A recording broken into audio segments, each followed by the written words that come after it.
माझ्या सर्व होमिओपॅथिक बंधू भगिनींना नमस्कार माझा. आपल्या उद्याच्या आंदोलनाबद्दल हा व्हिडिओ मी बनवत आहे. आपल्याला 1994 पासून आपली जी पहिलीची पिढी आहेत, माझे वडीलही त्या आंदोलनांमध्ये गेले होते. अनेक आंदोलनं झाली होती की आपल्याला ॲलोपॅथीची परमिशन मिळावी. त्यावेळेला ॲलोपॅथीच्या डॉक्टरांचा असा स्टँड होता की आपल्याला फार्माकॉलॉजी शिकवलं जात नाही, त्यामुळे तुम्हाला परमिशन मिळू शकत नाही. ठीक आहे. त्याच्यानंतर 1984 पासून 2014 पर्यंत जेव्हा आपण लढलो, त्याच्यानंतर आपल्याला ह्या कोर्सची परमिशन मिळाली. आपण तो कोर्स मनापासून अभ्यास करून पास केला आणि अशा कॉलेजमधून जिथे एम-बी-बी-एस पोरं पास होतात, असे शिक्षक जे एम-बी-बी-एसला फार्माकॉलॉजी शिकवतात, त्या लोकांनी आपल्याला शिकवलं आहे. आपण ज्ञान घेतलं, आपण परीक्षा दिली आणि आपण अत्यंत मेहनत केली. दवाखाने बंद ठेवून आपण कॉलेजला गेलो. अशा या पूर्ण स्ट्रगलमध्ये आपल्याला एक गोष्टीचं रिवॉर्ड एक्स्पेक्टेड होतं की आपल्याला यातून ॲलोपॅथीची परमिशन मिळेल.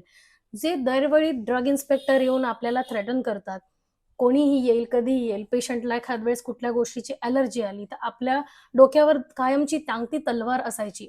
तर तलवार काढण्याचं काम या एम-एम-सी रजिस्ट्रेशनमध्ये आपल्याला मिळणार आहे मित्रांनो.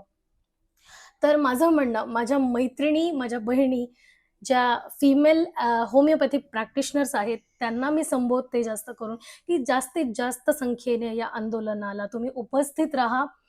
उद्या दिनांक 16 जुलै सकाळी 10 वाजता आझाद मैदानावर आपली ही लढाई होणार आहे.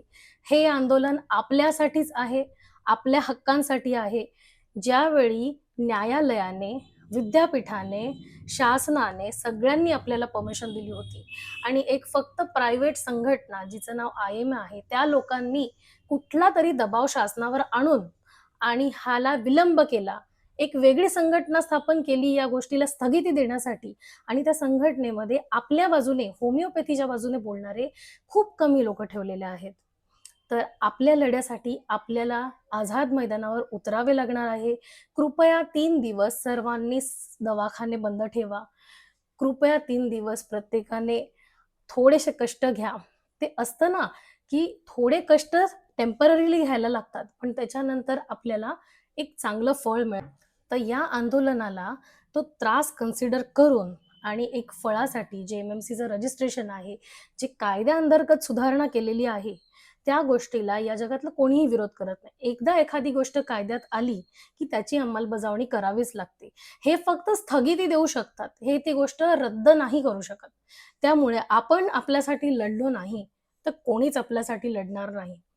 माझं काही काम आहे किंवा मी प्रायव्हेट प्रॅक्टिस करतो किंवा उदरनिर्वाहाचा प्रश्न आहे, 2-3 दिवसासाठी हे विसरून जा. आपल्या हक्कासाठी लढा. कारण हे 1984 पासून चालू आहे. आपण आंदोलनं करत राहिलेलो आहे आणि हे आजचं आंदोलन अक्षरशः डू ऑर डाय या स्टेजवर आहे. तर माझ्या मैत्रिणींनो, फेमिनिझम हे आपल्याला इथे दाखवायला लागेल. माझ्या जेवढ्याही मैत्रिणी होमिओपॅथिक डॉक्टर्स आहेत, ज्यांनी CCMP कोर्स पूर्ण केला आहे, त्यांना मी आवर्जून सांगेन, की आपल्या हक्कासाठी आपण केलेल्या परिश्रमांचं फळ मिळवण्यासाठी आपल्याला या आंदोलनात सहभागी व्हायचं आहे.